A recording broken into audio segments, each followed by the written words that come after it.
എല്ലാവർക്കും സുൽഫത്ത് ഗ്രീനറിയിലേക്ക് സ്വാഗതം. ഞാനിപ്പോ നിൽക്കുന്നത് എന്റെ ശംഖുഷ്പച്ചെടിയുടെ അടുത്താണ്. അപ്പൊ ശംഖുഷ്പത്തി കണ്ട ഇന്ന് ഒരുപാട് ഫ്ലവർ ഒക്കെ വിരിഞ്ഞിട്ടുണ്ട്. നമ്മൾ ഡെയിലി ഫ്ലവർ വിളവെടുക്കണതാണ്. അപ്പൊ നമുക്ക് ഇന്ന് കുറച്ച് ഫ്ലവർ വിളവെടുക്കുക കണ്ട.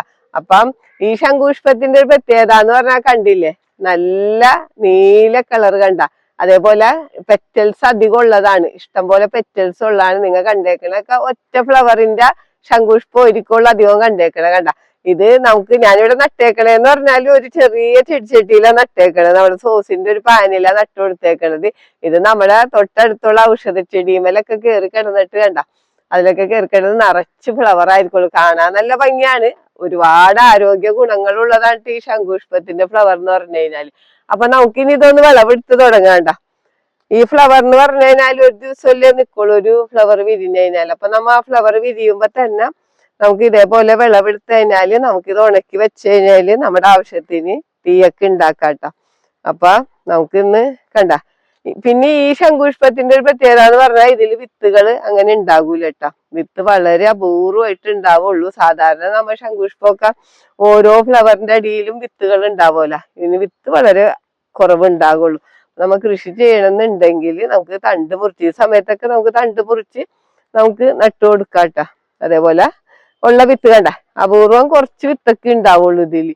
എല്ലാ പൂവിലൊന്നും വിത്ത് ഉണ്ടാകൂല. അങ്ങനത്തെ ഒരു വെറൈറ്റി ആണ് ഈ ഡബിൾ പെറ്റലിന്റെ ശംഖുഷ്പം. പിന്നെ ശംഖുഷ്പം എന്ന് പറഞ്ഞാല് ഇതിന്റെ ഇലയും തണ്ടും അതേപോലെ തന്നെ പൂവും കായും എല്ലാം ഔഷധ ഗുണമുള്ളതാണ് കേട്ടോ. ഒരുപാട് ഗുണങ്ങളുള്ള ഒരു ചെടിയാണ് ഈ ശംഖുഷ്പം എന്ന് പറഞ്ഞു കഴിഞ്ഞാല്. കുട്ടികളുടെയൊക്കെ ബുദ്ധി വികാസത്തിനൊക്കെ ഏറ്റവും നല്ലതാണ്.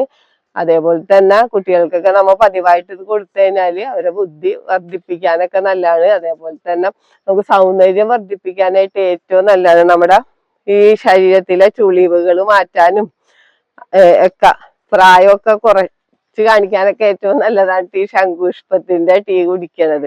കണ്ട ഇതേപോലെ കണ്ട നല്ല ഭംഗിയിൽ ഇത് ഫ്ലവർ വിരിഞ്ഞിക്കും. നല്ലൊരു അലങ്കാര ചെടിയായിട്ട് നമ്മുടെ വീടിന്റെ മുറ്റത്ത് നട്ടു വളർത്താൻ പറ്റിയതാണ് ഈ ശംഖുഷ്പം. അപ്പൊ ശംഖുഷ്പം വെച്ചിട്ടാണ് നമ്മ ബ്ലൂട്ടി ഉണ്ടാക്കണം. നമ്മ ബ്ലൂട്ടി എന്ന് പറഞ്ഞ് മേടിച്ചു പിടിക്കും അല്ല, അത് ഈ ശംഖുഷ്പത്തിന്റെ പെറ്റൽസ് വെച്ച് ഉണ്ടാക്കണതാണ്. അപ്പൊ നമ്മുടെ വീട്ടിലുണ്ടെങ്കിൽ നമുക്ക് ഫ്രഷ് ആയിട്ട് തന്നെ നല്ല ശംഖുഷ്പട്ടി കുടിക്കാം. അപ്പൊ ബ്ലൂട്ടി ഉണ്ടാക്കുന്ന വീഡിയോ ഒക്കെ ഞാൻ ചെയ്തിട്ടുണ്ടായിരുന്നു കേട്ടോ. അതിന്റെ ലിങ്ക് ഒക്കെ ഡിസ്ക്രിപ്ഷനിൽ ഇട്ടേക്കാം. അപ്പൊ നമുക്ക് വളരെ എളുപ്പത്തിൽ തയ്യാറാക്കാൻ പറ്റിയതാണ് ഈ ബ്ലൂട്ടി കണ്ട. ഇതിന്റെ ഈ പെറ്റൽസ് ആണ് ഈ കണ്ട, ഇഷ്ടം പോലെ പെറ്റൽസ് ആണ് കണ്ട. നമുക്ക് ഡെയിലി നമ്മ ഇതേപോലെ വിളവെടുക്കും. നമ്മ ഇത് ഉണക്കി വെക്കോട്ടെ. ഉണക്കി വെച്ച് കഴിഞ്ഞിട്ട് നമ്മുടെ ആവശ്യത്തിന് നമ്മ ടീ ഉണ്ടാക്കാറാണ് ചെയ്യണത്. അപ്പൊ നമ്മുടെ വീട്ടിൽ മതിലേലൊക്കെ പടർത്തിയാലും ഇത് നല്ല ഭംഗിയായിരിക്കുള്ളൂ കേട്ടോ. മതിലേലൊക്കെ നിറച്ചിത് ഫ്ലവർ വിരിഞ്ഞ് നിൽക്കും. ഈ ഫ്ലവർ വിരിഞ്ഞ് നിൽക്കണ ഒരു ഭംഗി അത് വേറെ തന്നെയാണ് കേട്ടോ. കണ്ട നമുക്ക് അധികമൊക്കെ ഉണ്ടെങ്കിൽ ഇതേപോലെ ഉണക്കിയൊക്കെ വെച്ച് കഴിഞ്ഞാൽ നമുക്ക് ഫ്ലവർ ഇല്ലാത്ത സമയത്ത് എടുത്തിട്ട് നമുക്ക് ബ്ലൂട്ടിയൊക്കെ ഉണ്ടാക്കാം. എല്ലാവരും ഈ ശംഖുഷ്പമൊക്കെ നടണ നല്ലതാണ്. കാരണം ഒരുപാട് ആരോഗ്യ ഗുണങ്ങളുണ്ട്. അതേപോലെ തന്നെ നമ്മുടെ സൗന്ദര്യം വർദ്ധിപ്പിക്കാൻ നല്ലതാണ്, പ്രായം കുറക്കാൻ നല്ലതാണ്. അപ്പൊ ഇത്രയേറെ ഗുണങ്ങളൊക്കെ ഉള്ള ശംഖുഷ്പം നമ്മുടെ വീട്ടിലൊരു ചട്ടിയിലെങ്കിലും നമ്മ നട്ടു വളർത്തി കഴിഞ്ഞു കഴിഞ്ഞാല് നമുക്ക് ഇതേപോലെ ഫ്ലവറൊക്കെ പറിച്ചെടുക്കാം. ഉണക്കി നമുക്ക് ടിന്നിലിട്ട് എത്ര നാള് വേണമെങ്കിലും നമുക്ക് വെക്കാട്ടോ. അത് കഴിഞ്ഞിട്ട് നമ്മുടെ ആവശ്യത്തിന് നമുക്ക് ടീ ഒക്കെ ഉണ്ടാക്കാനായിട്ട് ഒരു 2 ഫ്ലവറൊക്കെ മതിയാവുള്ളൂ. എങ്കിൽ തന്നെ നമുക്ക് നല്ല ടീ കുടിക്കുകയും ചെയ്യാം. ഇനി നമ്മ ഒരുപാട് നമ്മുടെ കണ്ട അവിടെയൊക്കെ കിടക്കണേന്ന് നമുക്ക് പറിക്കാനായിട്ട്.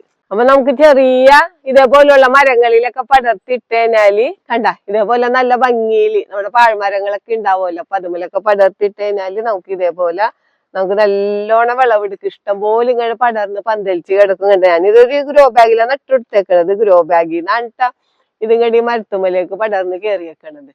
അപ്പൊ നമുക്ക് കണ്ട ഇത് വിളവെടുക്കാനും എളുപ്പമാണ്. കാരണം ഈ മരം ഇങ്ങനെ ചായച്ചു കഴിഞ്ഞാല് നമുക്ക് ഇത് വിളവെടുക്കാൻ പറ്റും. അപ്പം ഷുഗർ പേഷ്യൻസിനൊക്കെ നല്ലതാണ് ഈ ശംഖുഷ്പം. രക്തത്തിലെ പഞ്ചസാരയുടെ അളവിനൊക്കെ നിയന്ത്രിച്ച് നിർത്താനൊക്കെ ഏറ്റവും നല്ലതാണ് ഈ ശംഖുഷ്പത്തിന്റെ ടീ കുടിക്കണത്. അപ്പൊ നല്ലൊരു വിളവെടുപ്പ് തന്നെയായിരുന്നു. ഇനിയും കുറെ ഫ്ലവർ വിളവെടുക്കാനുണ്ട്. നമ്മ ഡെയിലി ഇതേപോലെ വിളവെടുക്കണതാണ് വേണ്ട. ഒരു 3 ശംഖുഷ്പ ചെടിയാണ് നമുക്കുള്ളത്. 3-നായിട്ട് നമുക്ക് ഇഷ്ടം പോലെ ഫ്ലവർ കിട്ടാറുണ്ട് വേണ്ട. അപ്പൊ ഇതാണിത്. നമ്മ ഇനി ഇത് ഉണക്കി വെക്കോട്ടാ. ഉണക്കി വെച്ച് കഴിഞ്ഞാല് നമ്മുടെ ആവശ്യത്തിന് ടീ ഉണ്ടാക്കാം. അപ്പൊ നമുക്ക് ഫ്ലവർ ഇല്ലാത്ത സമയത്ത് നമുക്ക് ടീ ഉണ്ടാക്കുകയും ചെയ്യാം. ഇപ്പൊ എല്ലാവരും ഇത്ര ആരോഗ്യ ഗുണങ്ങളുള്ള ശംഖുപുഷ്പത്തിന്റെ ചെടി നമ്മ വീട്ടിൽ നടാണ്ടിരിക്കരുത്. ഒരു ചെടിച്ചട്ടിയിലെങ്കിലും നമുക്ക് നട്ടുവെക്കാം. ഞാനിവിടെ നട്ടേക്കണ മുഴുവൻ ചെടിച്ചട്ടിയിലാണ്, താഴെ ഒന്നും അല്ല. അപ്പൊ എല്ലാവരും ഒരു ശംഖുപുഷ്പത്തിന്റെ ചെടിയൊക്കെ വീട്ടിൽ വെച്ച് പിടിപ്പിക്കണം. ഈ വീഡിയോ പറ്റി എന്തെങ്കിലും അഭിപ്രായങ്ങളോ സംശയങ്ങളോ ഉണ്ടെങ്കിൽ വീഡിയോക്ക് താഴെ കമന്റ് ചെയ്യുക. വീഡിയോ ഇഷ്ടപ്പെട്ടാൽ ലൈക്ക് ചെയ്യുക, വീഡിയോ ഇഷ്ടപ്പെട്ടാൽ ഷെയർ ചെയ്യുക.